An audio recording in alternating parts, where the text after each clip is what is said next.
Is your dog suffering from a sensitive stomach? Hi, it's Kelly the Cookie Lady from Mooch's Munchies.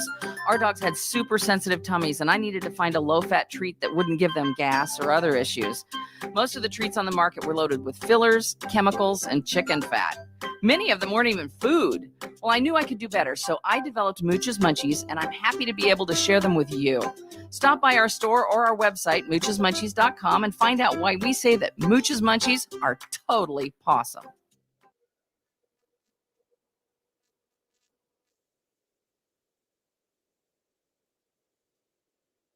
All right, welcome back. It is Pushing the Limits on a Wednesday. By the way, programming note, you know him as a comedian and an actor. Tom Arnold is going to be joining us on the show tomorrow. Yes, that's right. I got Tom Arnold. I know he's going to have some opinions on Roseanne Barr and her antics, particularly recently. Tom Arnold will be joining us tomorrow.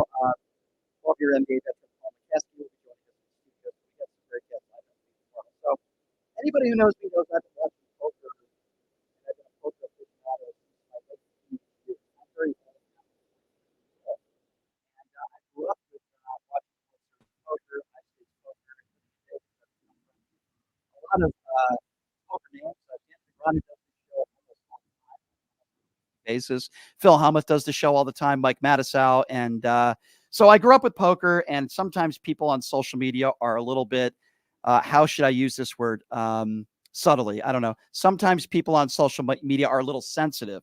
The guy joining me on the line right now, you know him from his poker commentary. He's a great sports journalist, and I've been watching him on television for years. His name is Norman Chad, and well, he put out a tweet that got some people upset. I don't defend that, but I wanted to have him on to talk about it. Norman, it is good to see you, my friend. How are you? I've seen better. I've seen worse. It's always I've always loved your sense of humor, Norm. You know that. It's been a little while since we spoke. First of all, how are you doing, by the way? Before I get to this tweet, how have you been doing? I'm okay. I've been doing the poker now for 20 years with the World Series of Poker, and that's become a life, and I've enjoyed it, and everything's fine. And you're very good at it. I enjoy your commentary, and I always have. Okay. So as you know, Norm, sometimes on social media, people can get a little bit sensitive and things get blown way out of proportion. I'm going to read you a tweet that you put out several days ago, and it started like a storm. I don't really understand why, but anyway, here it goes. This is what you said on December 15th, I believe. Congrats to the World Poker Tour, Savage Poker, Win Poker for hosting 3,835 players for the World Poker Tour World Championship. 3,835. Nice. I remember early in the poker boom when the World Series of Poker main event blew past 4,000 in 2005 with 5,619 entrants. It felt great. You'll get there. Why do you think so many people were upset by that tweet? Apparently, it's amazing because you know how toxic and shitty the internet can be, particularly social media, particularly Twitter and X. So they were upset because the World Poker Tour and the World Series of Poker are competitors. I'm associated with the World Series of Poker. The World Poker Tour just put on a wonderful event in which they got 3,800 players for their World Championship. They were short of their guarantee of how many players they needed to make a certain money amount. And they were upset that in the light of their success, that I was sort of making a joke, that, hey, look, you got this many players. Mm-hmm. But the World Series of Poker got that many players 18 years ago. Right. You'll get there at some point. Now that's it. That's the whole, as I've told people, I don't see anything in there that's sexist, racist, ethnically offensive. No animals or children were injured in the production of that tweet. Apparently they were defensive of the World Poker Tour. Couldn't believe I was dunking on a competitor when all the time I play around with the World Poker Tour over the last few weeks leading up to this event. Yeah. And listen, I'm with you. I don't think that what you said was, I mean, I guess maybe somebody could accuse you of being a tad snippy with it. Some people might say, well, you know, he's kind of maybe a little poke the bear with the World Poker Tour. But other than that, I don't see anything else that was in there that would get people to get so up in arms and upset over it. I mean, is that fair, do you think? Yeah, Brian, it was, when I woke up and had all these texts that it was this large, I had no idea what they were talking about. Just in the run up to this, again, when the World Poker Tour, their CEO announced a $40 million guarantee on video I came on and using the same words, I announced a $40.1 million guarantee for the World Series of Poker. When the World Poker Tour decided they were going to give away a $10,000 seat online in a contest, I announced I was going to give away two $15.95 Popeye lunches during the World Series of Poker main event with me. I mean, everything I've done leading up to this is, okay, well, congratulations, you got 3,800 players, but what the heck? That's good. Maybe you'll get more next year. That's hilarious. I just feel like we live in a day and an age, Norman. Listen, you've been in this business for a long time. I just feel like sometimes social media is a cesspool of negativity. I'm pretty sure you would agree with me on that. I mean, you even have Phil Hellmuth saying that you're too hard on him, and you guys have been in riffs. You've been in some riffs with some prominent people in the poker world over time, and that's going to happen. I don't think there's anything wrong with being opinionated, but what do you make of that? I mean, it's just social media in general. We have two elements in here. Social media. I remember before we had social media, they had chat rooms, and I remember telling my father he would go into to read the chat rooms that were criticizing stuff I had written or stuff I went on TV, and then he went in under his own name to defend me. I said, "Dad, don't do that. It looks bad." I said, "Dad, this is the chat rooms are the worst place in America. People are just sitting around and anonymously they just throw grenades over the hill and they rub their tummy." Well, Twitter is the chat room on steroids. So we have that toxic, negative home, and then we have poker, which is just. There's an old joke. What's the difference between a puppy and a poker player? Well, a puppy eventually stops whining. Poker players complain about everything, so it doesn't matter. If you cure cancer, they want to know what your cut is in it, and why'd you wait this long to cure cancer? So that's all I make of it. I've always ignored the Twitter storms. I've always ignored everything that's online about that because it's healthier for you mentally. And I kind of got dragged down in this one, but I don't make much of it. Yeah. Well, I can tell you this, the World Poker Tour is not the World Series of Poker. Let's just be honest. All due respect to the World Poker Tour. I used to love Mike Sexton's commentary, the late Mike Sexton.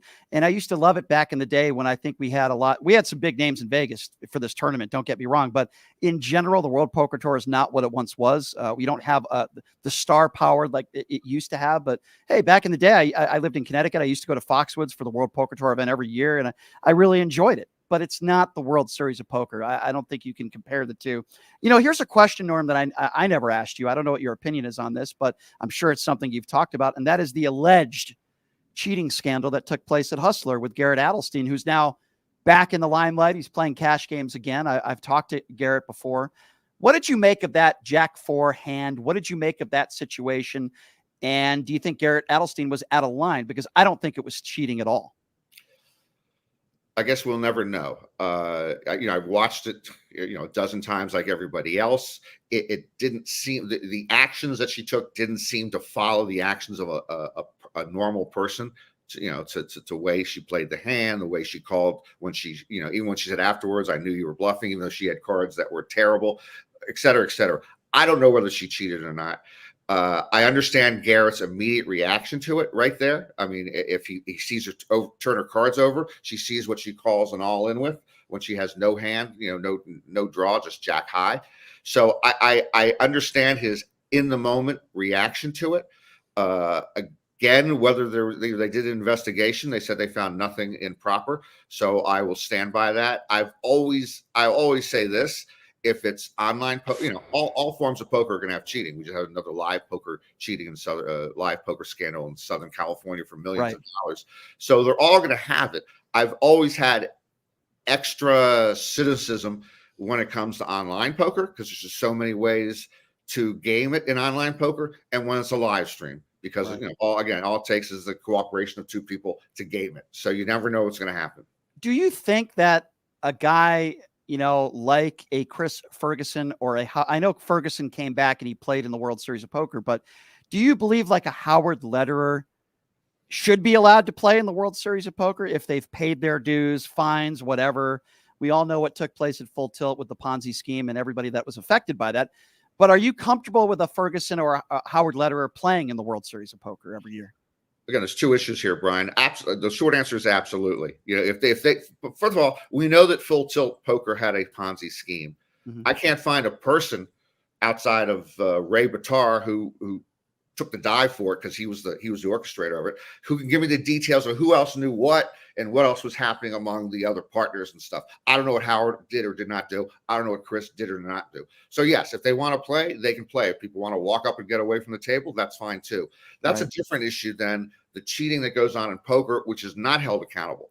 If you do cheat, like, I've talked to people who know that somebody cheats online, but they have no problem if they play live poker with them. If you cheat in any venue, this is sort of a death penalty situation. It's pretty poker 101. So if you are cheating in poker, you might get a second chance. And sometimes I might not even give them a second chance if it's sort of a serial murder equivalent in poker where somebody's just cheating somebody out of millions and millions of dollars. But yeah, if you cheat in poker, you should be able to sit down at a table, live, online, anywhere. So that's a separate issue than I believe the Howard letter or Chris Ferguson. They were part of Full Tilt Poker and players got cheated. Agree with you 150%. You have commentated so many final tables, so much poker in your career. If you had to choose 3 or 4 players, your dream 3 or 4 players, dead or alive, that you would want to commentate at a final table, say it's the final main event of the World Series of Poker, whatever the case may be, who would those players be? I'm curious. Well, you always like the players who, more than just playing great poker, bring something else to the table. They're a larger than life character. They have good talk, et cetera, et cetera. So love them or hate them. And I actually love them away from the table and hate them at the table. Phil Hellmuth is always an interesting presence at the table. There's no way around it. He's always been that way, even before the television cameras. So he's in that short list. Someone like Amarillo Slim, who passed away, used to be on the Tonight Show with Johnny Carson for 10 or 15 appearances. He is a remarkable, just to sit next to and listen to him tell one of his, 500 stories or give one of his 500 Amarilloisms. One of my favorite Amarilloisms, Brian, is he tells you, you know why the population of Amarillo, Texas never changes? Because every time a woman gets pregnant, a man leaves town. So he's got a million of those. So you start with guys who talk up a great storm like that. And the late Sam Grizzle, who actually got into it with Phil Hellmuth once in a while, was maybe one of the funniest people, if not the funniest person I've ever been around at a poker table. And I only had the pleasure of playing next to him 3 times in my life. So you want people who are going to make it enjoyable. Poker is half social and half gambling, and you want to be social while you're sitting there winning or losing money. It's interesting, Norm, because, today, there's a lot of subscriptions, whether it be PokerGo, whatever network you're watching, and there's a lot of poker aficionados out there, and it's doing very well. And I'm not saying it's not. However, I believe that poker was at its best back in the earlier days, maybe even 15, 20 years ago. I feel like we had more characters at the table. Now, this is just me talking. I don't want to see 7 or 8 guys in their early to mid 20s that are internet poker players that don't talk at the table. To me, it's not entertaining. And I feel like back in the day, talking was I guess, what's the word I'm looking for? It wasn't spoken out against, I guess you could say. And I feel like not just the World Series of Poker, even the World Poker Tour or any other circuit, where talking in the middle of the hand, heads up, they don't like that. The tournament directors don't like it, and they speak out really against it. And I think it hurts the entertainment value of poker. What are your thoughts on that?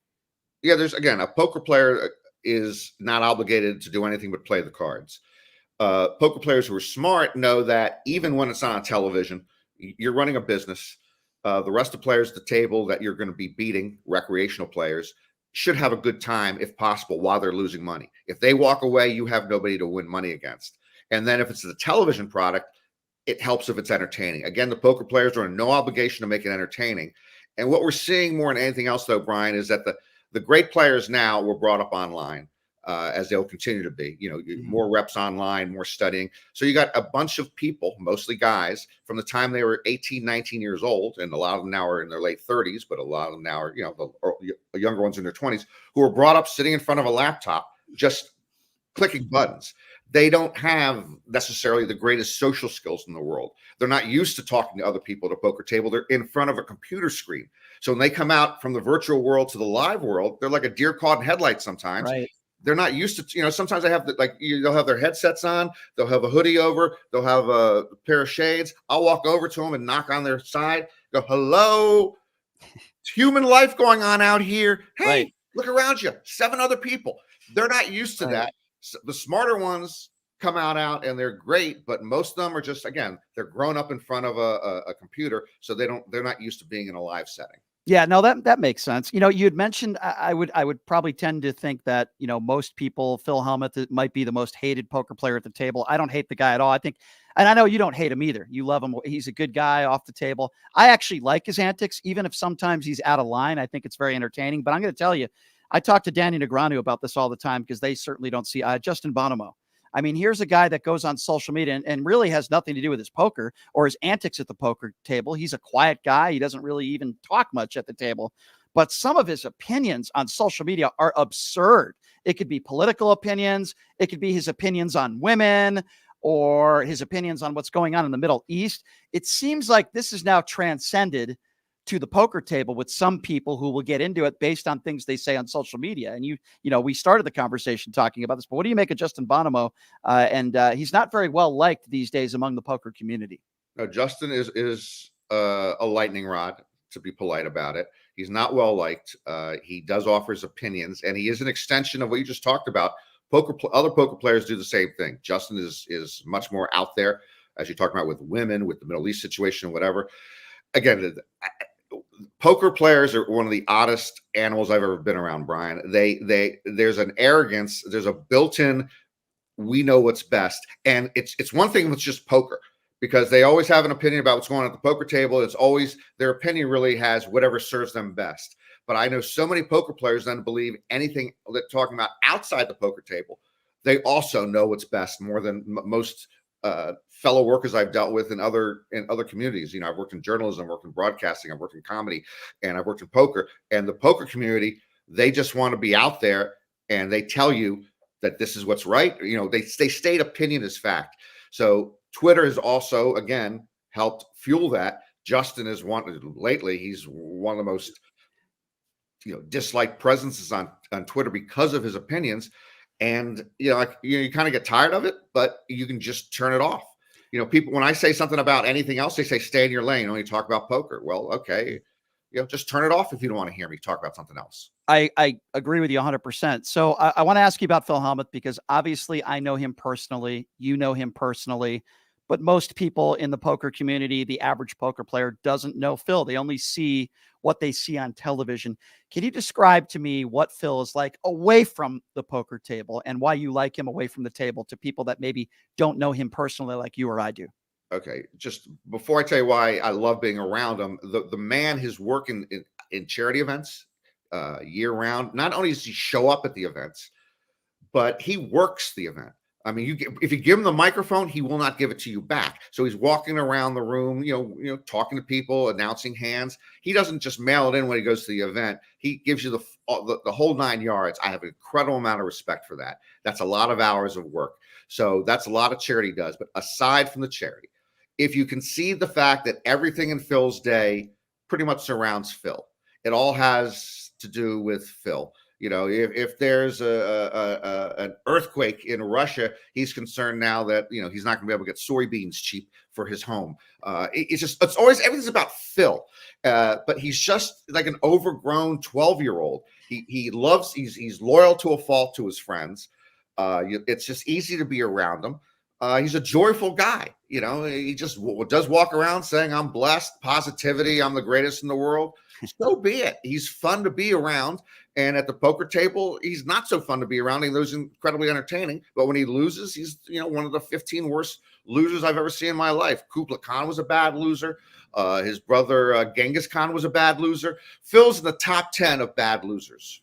Fair enough. I think that's fair. If you had on the top of your list to change one thing about poker, it could be something at the World Series of Poker. It could be something about televised events. You name it.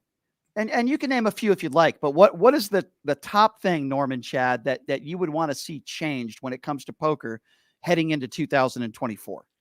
There's 2 or 3 things. Just to get back to a simple thing, it's amazing that poker is taking a lot of blows to the head and it's still popular. You know, it's been banned online in the United States and it's still popular.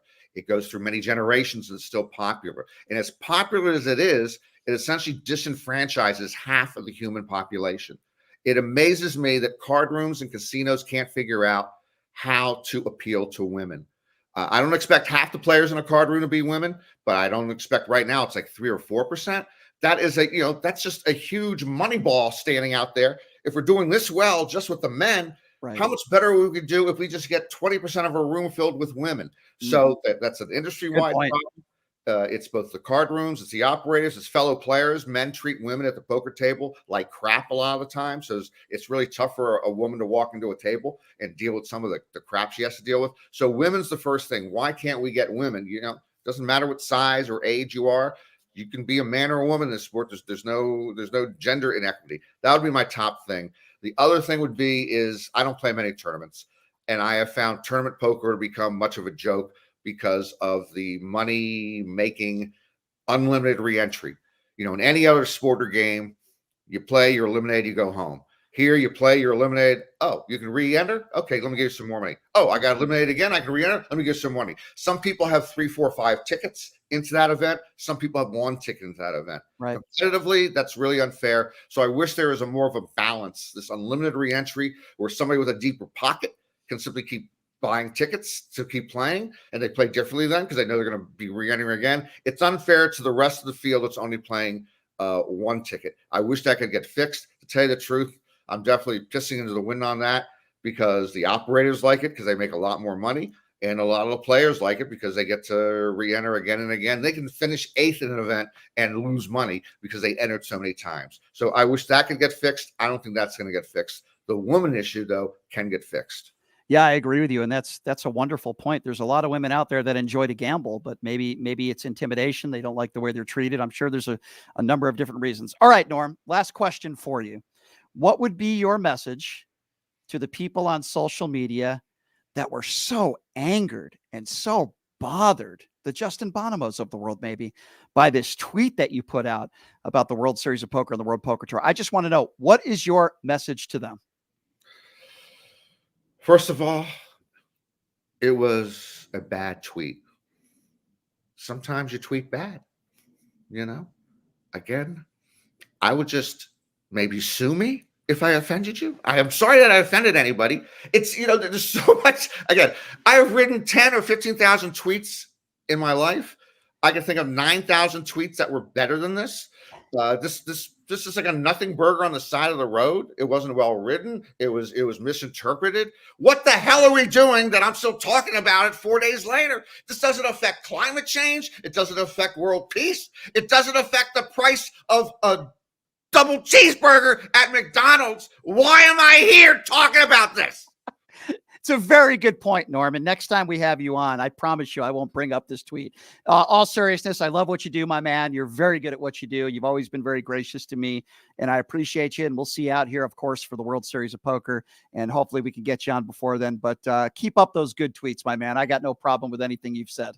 Thank you, Brian. By the way, you turned out to be a better broadcaster than a poker player. And you weren't a bad poker player, but you're a much better broadcaster than a poker player. I tend to agree with you on that, Norm. That's a good read, my friend. Thanks so much for coming on, as always, and we'll talk to you soon, my friend, and have a great holiday, okay? You and your family. Sir, happy holidays. All right, you too. That's Norman Chat, everybody. That guy's funny. That guy's very funny. I enjoyed Norm a lot. He's really good at what he does. I like his commentary. That's the thing, though, about being a poker commentator. You can't just understand the game. I mean, that's nice. And obviously Norm is a poker player himself. He understands the game really well. But you also have to be able to be a little funny and entertaining. And Norm certainly does that. Another guy that one of my favorites is Gabe Kaplan. I remember when I first started watching poker on television, I watched High Stakes Poker, and I can do without AJ Benza because I don't think he's an extremely talented guy, but Gabe Kaplan is. And I thought Gabe was and still is really good at that. Norm's certainly one of the best. I enjoy watching Phil Hellmuth just because he's entertaining. I like a commentator that can get into the poker player's mind. And I think in too many poker broadcasts today, I feel like you've got some people there that are not very funny. They're not entertaining. They're not very good at describing what's going on in the hand. They're distracted. And I can't watch it. Sometimes I'll mute it because I just want to watch the poker and I don't want to hear the commentary. But Norm's certainly not one of those guys. He's really good at what he does. And there's no question about that. The World Series of Poker is right around the corner. Man, we got a lot of stuff going on in Las Vegas. We got UNLV basketball tomorrow night. I believe they're playing Hofstra, if I'm not mistaken. And then we have the UNLV football game, the bowl game, which is in Arizona. I believe they're playing a pretty good Kansas team. So that's certainly going to be a lot of fun. And we have the Vegas Bowl that takes place in Las Vegas this weekend on Saturday. We have the University of Arizona men's basketball team playing a big game, 2 top 25 teams at T-Mobile. That happens, I believe, it's Saturday at noon, and then I'm headed to the Las Vegas Bowl, which is at 4:30. So Saturday is going to be a fun sports day. I won't be sitting courtside with Vivica A. Fox to the NBA games, unfortunately. That's a once-in-a-lifetime thing, but I will be attending some fun games. I appreciate that. I have to thank my guest today. That's, today's show to me is a perfect example of what we do on Pushing the Limits. We had former presidential candidate and former congressman joining us, Joe Walsh. We had maybe a little bit of a differences of opinion, but we love having him, Grant Stern from Occupy Democrats. And now we just had one of the most distinguished, probably the most distinguished poker broadcaster of all time in Norman Chad, who's been, doing events for ESPN for God knows how long. So that's what I try to do on this show. I try to mix it up. I do what nobody else is doing. I'm not a one-trick pony. I mean, some people, they do shows and all the power to them. But some people do shows where they'll just talk sports. Some people do shows where they'll just talk politics. That's not who I am. It's not what I do. I do everything. Entertainment, sports, politics. It's what I enjoy to do. If it's an important story or I think it affects people, then I'm going to talk about it. Tomorrow's going to be no different. It's going to be a little different, but I got Roseanne Barr's ex-husband on the show tomorrow, Tom Arnold. I'm not just having him on because I want him to trash Roseanne Barr, but I'm having him on because Roseanne Barr has been in the news lately. She's been making headlines with her right-wing conspiracy theories. So I wanted Tom Arnold to join us on the show tomorrow to talk a little bit about that. So Tom Arnold will be joining us tomorrow on the show. And we'll also have Paul McKeskey, 12-year NBA veteran, joining us on the show. All my socials. On YouTube at PTL Radio Show, on Twitter at PTL Radio Show. You can also find me on TikTok. You can find me on my Facebook fan page. And, of course, my thanks to Occupy Democrats as well for putting my show on their platform. It's greatly appreciated. And thanks, of course, to Norman Chad. He's great. I love Norman. He's the best. All right, everybody. We'll see you tomorrow with actor-comedian Tom Arnold. Have a great day.